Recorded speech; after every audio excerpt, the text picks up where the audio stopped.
আসসালামু আলাইকুম রহমতুল্লাহ, কেমন আছেন সবাই? আশা করি আল্লাহর রহমতে সবাই ভালো আছেন, সুস্থ আছেন এবং সবাই নিরাপদে আছেন। তো সবাইকে আজকের ভিডিওতে স্বাগতম। আজকের ভিডিওটিতে আমি আপনাদের জন্য এনটিএসসির বর্তমান সময়ে সবগুলো আপডেটই দেব। এর মধ্যে প্রথমে সেটা হচ্ছে 17তম শিক্ষক নিবন্ধন পরীক্ষার ফলাফল কবে প্রকাশ করা হবে এই বিষয়টা। দ্বিতীয়ত হচ্ছে চতুর্থ গণবিজ্ঞপ্তি চূড়ান্ত সুপারিশ কবে করা হবে। আর পুলিশ ভেরিফিকেশন যে চলছে অনলাইনে সেটার মেয়াদ বাড়বে কিনা। তারপরে হচ্ছে ইনডেক্সধারী যে সকল শিক্ষকরা আছেন তাদেরকে চতুর্থ গণবিজ্ঞপ্তিতে কেন বাদ দেওয়া হয়েছে এবং পঞ্চম গণবিজ্ঞপ্তিতে আপনারা সুপারিশ পাবেন কিনা, আবেদন করতে পারবেন কিনা। আর সর্বশেষ হচ্ছে যে সকল ভাই বোনেরা মেধা তালিকায় এগিয়ে থেকেও চূড়ান্ত সুপারিশ পাননি, তাদের ব্যাপারে কী ভাবছে এনটিএসসি, আপনাদের ব্যাপারে কী করা হবে, কবে নাগাদ আপনারা আবার সুপারিশ পাবেন, এই সমস্ত বিষয় থাকছে আমার আজকের ভিডিওতে। তো যারা ভিডিওটি প্লে করছেন সবার কাছে রিকোয়েস্ট থাকবে সম্পূর্ণ দেখবেন, আর যারা আমার চ্যানেলে নতুন প্লিজ চ্যানেলটি সাবস্ক্রাইব করে পাশে বেল আইকনটি ক্লিক করে দিবেন। তো প্রথমে আসি হচ্ছে 17তম শিক্ষক নিবন্ধন পরীক্ষার ফলাফল নিয়ে। যেহেতু 17তম শিক্ষক নিবন্ধন পরীক্ষা যারা দিচ্ছেন তারা অনেকটাই অবহেলিত, তো তাদের সংবাদটাই আগে দেই যে 17তম শিক্ষক নিবন্ধন পরীক্ষার ফলাফলটা কবে নাগাদ প্রকাশ করা হবে। তো এনটিআরসি যে নীতিমালা, সেই নীতিমালায় আছে পরীক্ষার 45 দিনের মধ্যে ফলাফলটা দিতে হবে। তবে এক্ষেত্রে যদি জরুরি কোনো প্রয়োজন হয় বা কোনো কারণ থাকে, জরুরি কারণের কারণে হচ্ছে তারা এই ফলাফলটা প্রকাশের সময় আরও 15 দিন বাড়িয়ে নিতে পারবেন। সেক্ষেত্রে সর্বোচ্চ 60 দিনের মধ্যে ফলাফলটা প্রকাশ করা হবে। তো এই ফলাফলটা এখন যেহেতু মেয়ের 5 তারিখে পরীক্ষা হয়েছে, তো জুন জুলাই মাসের 4 তারিখে 2 মাস বা 60 দিন পূর্ণ হবে। তো অবশ্যই এই 60 দিনের মধ্যে তাদের ফলাফলটা প্রকাশ করতে হবে। তবে এনটিএসসির কথা কিন্তু বলা যায় না, কারণ তারা 2 মাসের জায়গায় এর চেয়ে বেশি সময় বাড়িয়ে নিতে পারেন। তো আপনারা কি ভাবছেন এই ব্যাপারে? আসলেই কি এনটিএসসি 2 মাসের মধ্যে ফলাফলটা দিবে কি না, আপনাদের মতামতটাও জানাবেন। তবে আশা করব যেন তারা এই 2 মাসের মধ্যে ফলাফলটা দিয়ে দেয়, 60 দিনের মধ্যে ফলাফলটা দিয়ে দেয়। এটা হচ্ছে একটা বিষয়। দ্বিতীয় বিষয় হচ্ছে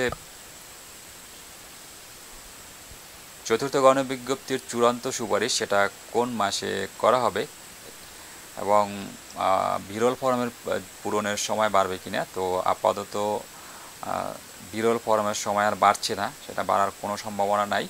আর দ্বিতীয় হচ্ছে চূড়ান্ত সুপারিশ সেটা করা হবে, যদি আমরা বলি যে কবে নাগাদ এটা করা হবে, সেক্ষেত্রে বলা যায় যে জুলাই মাসে আপনাদের চূড়ান্ত সুপারিশটা হবে, সেটা শুরুর দিকে হোক বা শেষের দিকে হোক। তো জুন মাসে হওয়ার সম্ভাবনা কিন্তু একদমই কম, কারণ 31 মে পর্যন্ত বিরল ফরম পূরণ হবে। তারপরে আপনাদের পুলিশ ভেরিফিকেশন চলমান রেখে সুপারিশের জন্য শিক্ষা মন্ত্রণালয়ের কাছে অনুরোধ করা হবে বা লিখিত আবেদন করা হবে। শিক্ষা মন্ত্রণালয় সেই আবেদনের সায় দিলে পরে তারা এর কার্যক্রম শুরু করবে বা চূড়ান্ত সুপারিশের কার্যক্রম শুরু করবেন। তো সেক্ষেত্রে বলা যায় যে এই সমস্ত কার্যক্রমটা শেষ করতেও বেশ কয়েকদিন সময় লাগবে, হয়তো 15-20 দিন সময় লেগে যেতে পারে। তো এরকম যদি হয় তাহলে বলা যায় যে জুলাই মাসের প্রথম দিকে আপনাদের চূড়ান্ত সুপারিশটা হওয়ার সম্ভাবনাটা অনেক বেশি, 90%-এর সম্ভাবনা জুলাই মাসের প্রথম দিকে আপনাদের চূড়ান্ত সুপারিশটা হওয়ার। তো এখন আসি হচ্ছে ইনডেক্সধারীদের কেন বাদ দেওয়া হলো, এই সম্পর্কে এনটিএস চেয়ারম্যান কী বলেছেন, যে আসলে কী কারণে তাদেরকে বাদ দেওয়া হয়েছে এই বিষয়ে।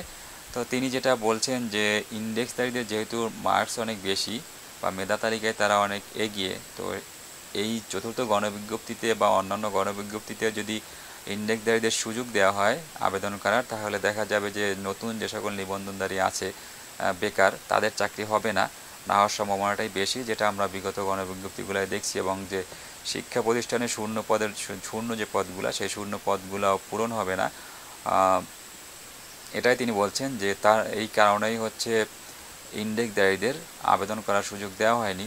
তো আমিও তার সাথে একমত যে যদি ইনডেক্সধারীরা আবেদন করার সুযোগ পেত, তাহলে এই যে 32,000 পদে নিয়োগের সুপারিশ করা হয়েছে, এই 32,000-এর 20,000 ইনডেক্সধারীরা সুযোগ পেত আর 12,000 নতুন নিবন্ধনধারীরা সুযোগ পেত।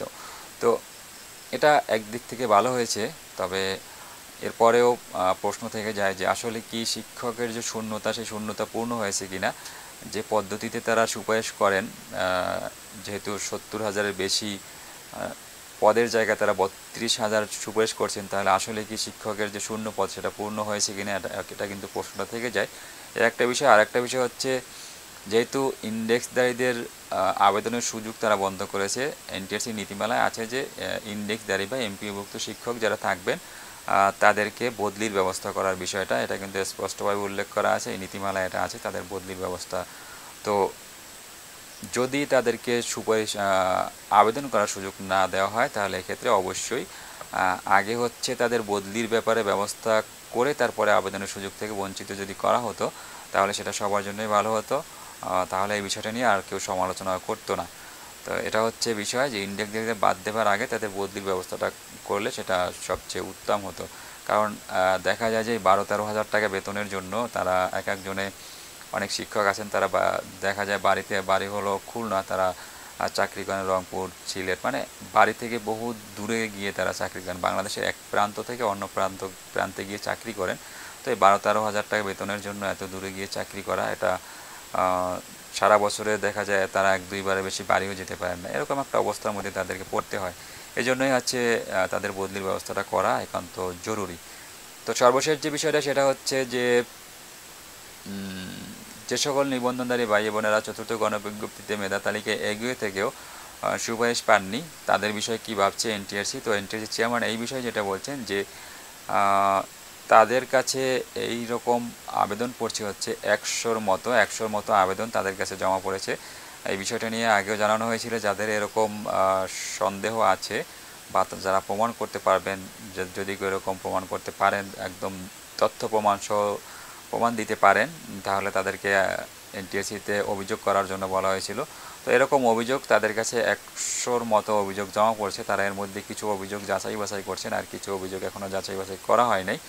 তো এক্ষেত্রে তিনি যেটা জানিয়েছেন যে এরকম যেটা হয়েছে, এক্ষেত্রে বেশিরভাগই হচ্ছে ইন্ডেক্সধারীদের জন্য, মানে কিছু ইন্ডেক্সধারী আছে যাদের রোল নাম্বারটা ব্লক করা হয়েছিল, তারা আবেদনও করেছিলেন, কিন্তু আবেদন করার পরেও তাদের রোল নাম্বারটা ব্লক ছিল, যার কারণে ওই সমস্ত ইন্ডেক্সধারী তো আবেদন করতে মানে সুপারিশ পাই নেই।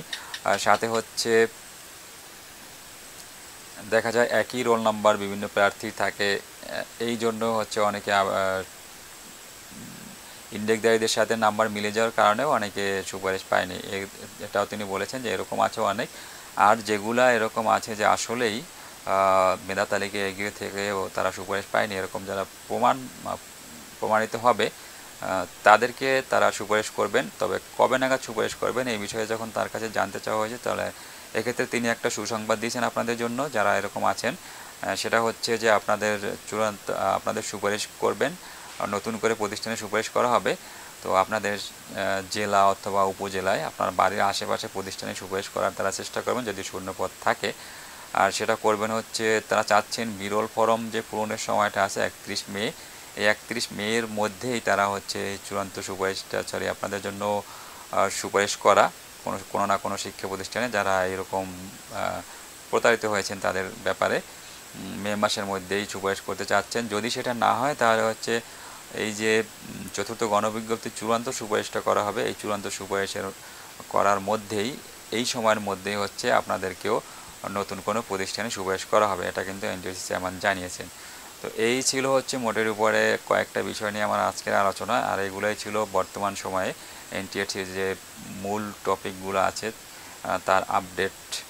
তো শেষ করছি আজকের মতো। ভিডিও ভালো লাগলে লাইক কমেন্ট শেয়ার করবেন। সবাই ভালো থাকবেন, সুস্থ থাকবেন এবং নিরাপদে থাকবেন এই প্রত্যাশা। আল্লাহ হাফেজ।